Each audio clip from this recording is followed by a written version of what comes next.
আমাদের প্রভু এক নবীর উম্মত, জীবন বিধানে ওই শিবানী কোরআন।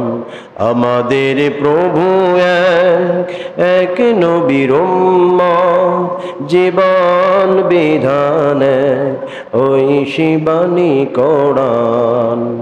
তবে কেন এক নও হে মুসলমান,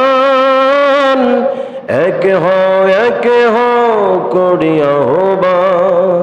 তবে কেন এক নও হে মুসলমান, এক হও করিয়া আহ্বান। জোরে বলি আমিন। প্রিয় মুসলিম কারাম, আজ জুমার দিন শুক্রবার, আল্লাহ পাক আমাদের সমবেত করেছেন, আমরা আসতে পেরেছি।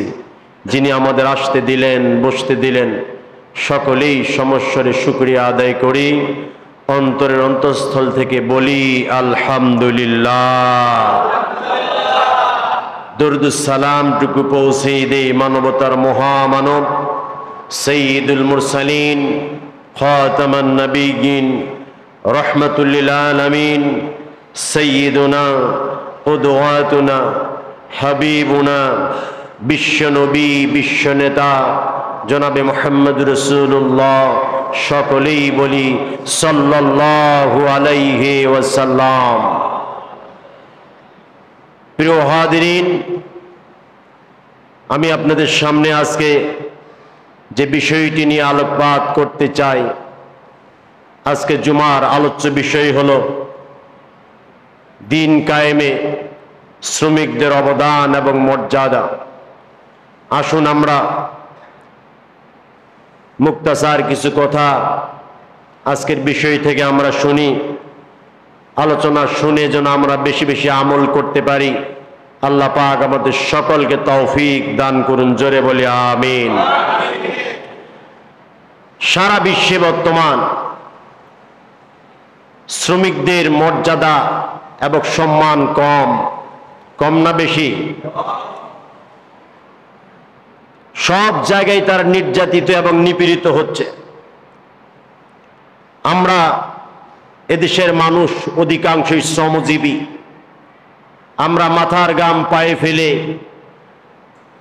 আমরা আমাদের রিজিকের ব্যবস্থা করি। এই শ্রমজীবী মানুষ আজকে বিশ্বের দিকে তাকালে চোখের পানি ধরে রাখা যায় না।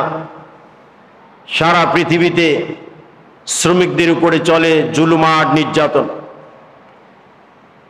আজকের এই শ্রমিকের অবস্থা দাসত্ব প্রথার চেয়ে আরো কঠিন হয়ে গেছে। এই জন্য পৃথিবীতে শ্রমিকদের মর্যাদা কেউ দেখ আর না দেখ, কিন্তু একজন দিয়েছেন, তিনি হলেন কে? আর একটু জোরে বলেন, আল্লাহ সুবহানাহু ওয়া তাআলা। যারা শ্রমিক তারা মানুষ। তারা কি? মানুষ। এই শ্রমিকদের মর্যাদা আল্লাহ তাআলা কোথায় দিলেন? কোরআনুল কারীম বলছেন। আল্লাহ তাআলা বললেন, ইন্না আকরামাকুম ইনদাল্লাহি আতকাকুম।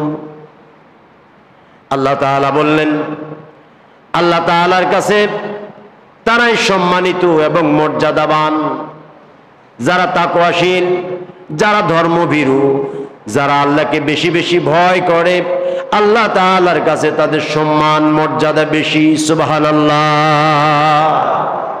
তার মানে বোঝা গেল, যারা শ্রমিক হবেন, যারা খেটে খাওয়া মানুষ হবেন, শুধু মৌলবী মানুষরাই আল্লাহকে ভয় করবে না, আলেমরাই ভয় করবে না, শ্রমিকরাও আল্লাহকে ভয় করবে। আর যদি আল্লাহকে ভয় করে তাহলে তাদের সম্মান এবং মর্যাদা বাড়ায় দিবেন কে? প্রিয় ভাইরা, এই জন্য নবীজি সাল্লাল্লাহু আলাইহি সাল্লাম বলেছেন, যারা খেটে খাওয়া মানুষ, যারা খেটে খায়, যারা পরিশ্রম করে খেতে ভালোবাসে, আল্লাহ রাব্বুল আলামিন তাদের সম্মান যেমন দিয়েছেন, নবীজি সাল্লাল্লাহু আলাইহি সাল্লাম তেমনি তাদের মর্যাদা বর্ণনা করেছেন। নবীজি সাল্লাল্লাহু আলাইহি সাল্লাম বলেছেন, আল কাসিবু হাবিবুল্লাহ, আল্লাহ তাআলার কাছে তারাই বেশি প্রিয়, তারাই বেশি কাছের মানুষ। আল্লাহ তাদেরকে বেশি ভালোবাসেন যে মানুষগুলো অন্যায়ভাবে, অবৈধভাবে, খারাপভাবে, অসৎভাবে ইনকাম না করে সৎভাবে ইনকাম করে, মাথার ঘাম পায়ে ফেলে ইনকাম করে, আল্লাহ তাআলা তাদেরকেই বেশি ভালোবাসেন। সুবহানাল্লাহ। যারা খেটে খাবে, যারা শ্রম দিয়ে পরিশ্রম করে খেটে খাবে, মাথার ঘাম পায়ে ফেলে সত্য পথে, ন্যায়ের পথে ভালোভাবে ইনকাম করবে, আল্লাহ তাআলার কাছে তারাই প্রিয়, আল্লাহ তাআলা তাদেরকে বেশি ভালোবাসবেন। সুবহানাল্লাহ। তাহলে হলো যারা চাঁদাবাজ, যারা মানুষের সম্পদ মেরে খায়, যারা অবৈধভাবে ইনকাম করে, যারা অন্যায়ভাবে ইনকাম করে, যারা মানুষদের সম্পদ জবরদখল করে খায়, যে সমস্ত মানুষগুলো মানুষের সম্পদ অন্যায়ভাবে ক্ষমতার দাপটে মেরে খায়, ওরা যত বড় নামাজি হোক, যত বড় দিনদার আর পরেশগার হোক, ওদের যত বড় দাড়ি টুপি থাকুক, তার মানে হলো তারা, তাদের সম্মান মর্যাদা আল্লাহর কাছে কম না বেশি?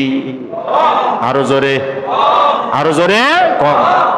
এই জন্য নবীজি সাল্লাল্লাহু আলাইহি সাল্লাম ক্লিয়ার করে দিলেন, এই মানুষগুলোর সম্মান এবং মর্যাদা আল্লাহ তাআলার কাছে বেশি যেই মানুষগুলো খেটে খায়, যেই মানুষগুলো শ্রমজীবী। সুবহানাল্লাহ।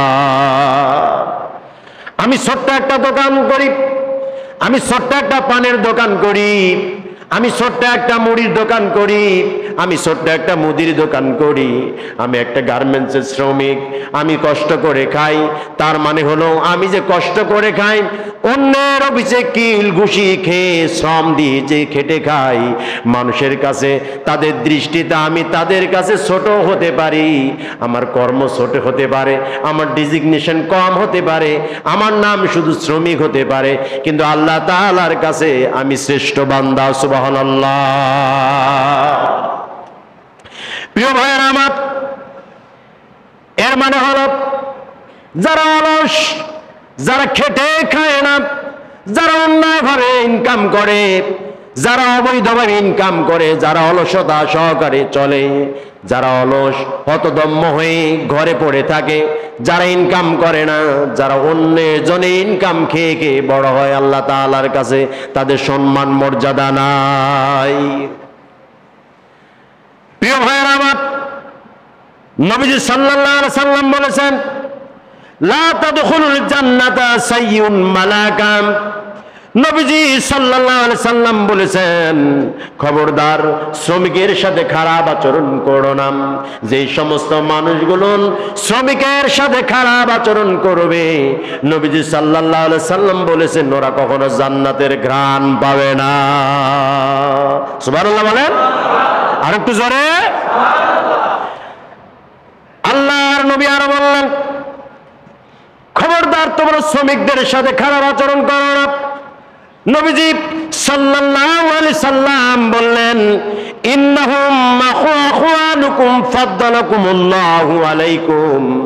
আল্লাহ রাব্বুল আলামিন নবীজির মাধ্যমে জানাই দিলেন, কেন তোমরা শ্রমিকদের সাথে খারাপ আচরণ করো? হয়তোবা তোমাদের কাজের মেয়ে হতে পারে, হয়তোবা তোমাদের কৃতদাস হতে পারে, হয়তোবা তোমাদের অফিসে চাকরি করে, হয়তোবা তোমাদের কোম্পানিতে চাকরি করে, হয়তোবা তোমাদের বাড়িতে খেটে খাওয়া মানুষ, কেন তোমরা তাদেরকে ধমক দাও? এটা মনে রাখবে, তার শরীর কাটলে যেমন লাল রক্ত বের হবে, একজন কোম্পানির এমডির শরীর কাটলেও কালো রক্ত বের হবে। জোরে, তাহলে কি বের হবে? আমি মৌলবী মানুষ, আমার শরীর কাটলে যেমন লাল রক্ত বের হবে, এমনই ভাবে একজন মুসল্লির শরীর যদি কেটে যায়, তার শরীর থেকে লাল রক্ত প্রবাহিত হবে। একজন কোম্পানির চেয়ারম্যানের শরীর থেকেও লাল রক্ত প্রবাহিত হবে। এই জন্য নবীজি বললেন, তোমরা খবরদার শ্রমিকের সাথে খারাপ আচরণ করো না, কারণ শ্রমিকরা তোমাদের অন্য কেউ নয়। নবীজি বললেন, ইন্না আখওয়াকুম, শ্রমিক না তোমাদের নিশ্চয়ই ভাই। সুবহানাল্লাহ। শ্রমিকরা তোমাদের ভাই, এদের সাথে খারাপ আচরণ করো না। শুধু তাই নয়, আল্লাহ নবী বললেন ফাদ্দালাকুমুল্লাহু আলাইকুম। নবীজি বললেন একে অপরের প্রতি তোমাদের মর্যাদা দেওয়া হয়েছে। একজন সাধারণ মানুষ যেমন আল্লাহ রাব্বুল আলামিনের কাছে শ্রমিক আর বড় নেতা, সাধারণ মানুষ আর একজন অফিসের বড় বস, তাদের মধ্যে কোনো পার্থক্য নাই। কারণ ইসলামে সমস্ত ভাই ভাই, সমস্ত মুসলমান হলো ভাই ভাই, কুল্লু মুসলিমুন ইখওয়া। সুবহানাল্লাহ। প্রিয় ভাইরা আমার, নবীজি সাল্লাল্লাহু আলাইহি সাল্লাম বলেছেন আল্লাহ রাব্বুল আলামিন শেষ বিচারের দিনে 3 শ্রেণীর মানুষের সাথে কথা বলবেন না। আওয়াজ দিয়ে বলেন কয় শ্রেণী? আর একটু জোরে। 1 নাম্বার হলো যারা যে সমস্ত মানুষ শ্রমিকদেরকে কষ্ট দেয়। 2 নাম্বার হলো যে সমস্ত মানুষ শ্রমিকদেরকে ঠকায়। 3 নাম্বার হলো অন্য কোনো কারণ নাই, শুধু ছোট্ট একটা ভুল করার কারণে কেউ যদি শ্রমিকের চাকুরি থেকে তাকে বাদ দিয়ে দেয়। নবীজি সাল্লাল্লাহু আলাইহি সাল্লাম বলেছেন এই 3 শ্রেণীর মানুষের সাথে আল্লাহ রাব্বুল আলামিন বিচারের দিন কথা বলবেন না। নবীজি আরো বললেন যেই মানুষগুলো শ্রমিক হবে, ছোট্ট একটা ভুলের কারণে তোমরা তারে ধমক দিও না, তোমরা তাদের কষ্ট দিও না। কারণ নবীজি সাল্লাল্লাহু আলাইহি সাল্লাম বলেছেন তোমাদের অধীনস্থদের যদি পারো কম পক্ষে 70 বার এর অধিক তারে ক্ষমা করে দিও। সুবহানাল্লাহ। আর আমরা আমাদের এই সমাজে এমন হয়ে গেছে শ্রমিকের পান থেকে চুন খসলে আর কোনো কথা নেই, খবর আছে। ধমক তো দেয়, মা বাবার নিয়ে গালিও দেয়, এরপরে চাকরিচ্যুত করে কষ্টও দেয়, তার উপরে জুলুমও চালায়। আমাদের এই সমাজ ব্যবস্থায় এই আচরণ নাই? আরো জোরে। ভাইয়েরা আমার, এই জন্য নবীজি সাল্লাল্লাহু আলাইহি সাল্লাম শ্রমিকদের মর্যাদা বাড়ায়া দিয়েছেন। শ্রমিকদেরকে কখনো আলাদাভাবে দেখেন নাই। নবীজি সাল্লাল্লাহু আলাইহি সাল্লাম হযরত আনাসের মাধ্যমে শ্রমিকদের মর্যাদা বাড়ায়া দিলেন। বলেন সুবহানাল্লাহ। হযরত আনাস রাদিয়াল্লাহু তাআলা নবীজির কাছে 1 বছর 2 বছর নয়, নবীজির কাছে 10টি বছর খিদমত করেছেন, নবীজির সাথে ছিলেন। হযরত আনাস রাদিয়াল্লাহু তাআলা কে জিজ্ঞেস করা হলো, আনাস রে 10টি বছর নবীজির খিদমতে ছিলে, নবীজি কি তোমাকে কোনোদিন কটু বাক্য বলেছে, রাগ দেখিয়েছে? হযরত আনাস বলছেন যে নবীজি সাল্লাল্লাহু আলাইহি সাল্লাম এর কাছে আমি 10 বছর খিদমত করেছি, নবীজির সাহায্যে ছিলাম, কোনদিন নবীজি সাল্লাল্লাহু আলাইহি সাল্লাম আমারে কটু কথা বলেন নাই, রাগ দেখান নাই, ধমকও দেন নাই। সুবহানাল্লাহ। নবীজি সাল্লাল্লাহু আলাইহি সাল্লাম শ্রমিকদের সাথে কি আচরণ করতেন, আর আমরা মানুষ হিসাবে কেমন আচরণ করি? প্রিয় উপস্থিতি, আজকে সমাজের দিকে তাকালে বড় কঠিন অবস্থা তৈরি হয়ে গেছে। শ্রমিকদের বেতন ভাতা দেওয়া হয় না, তাদেরকে কষ্ট দেওয়া হয়, তাদেরকে ঘাট ধরে অফিস থেকে বের করে দেওয়া হয়, তাদের উপর নির্যাতন করা হয়, জুলুম করা হয়। প্রিয় ভাইরা আমার, ইসলাম যেহেতু আমাদের মর্যাদা দিয়েছেন, ইসলাম যেহেতু আমাদের সম্মান দিয়েছেন, ইসলাম যেহেতু আমাদের হক দিয়েছেন, এই জন্য আমরা সমস্ত মুসলমান ভাই ভাই, সমস্ত শ্রমিকরা ভাই ভাই, এই জন্য শ্রমিকের উপরে যদি কোনো আঘাত আসে, কোনো অত্যাচার আসে, কোনো নির্যাতন আসে, দলীয় মতপার্থক্য থাকতে পারে, কিন্তু আঘাতের ব্যাপারে, প্রতিবাদের ব্যাপারে আমরা সকলে ঐক্যমত্য হব। ঠিক না বেটি? শ্রমিকের উপরে জুলুম হলে, নির্যাতন হলে, যদি অন্যায় হয়, কোনো কথা নয়, এক বাক্যে আমরা এক লাইনে দাঁড়াবো। ঠিক না বেটি?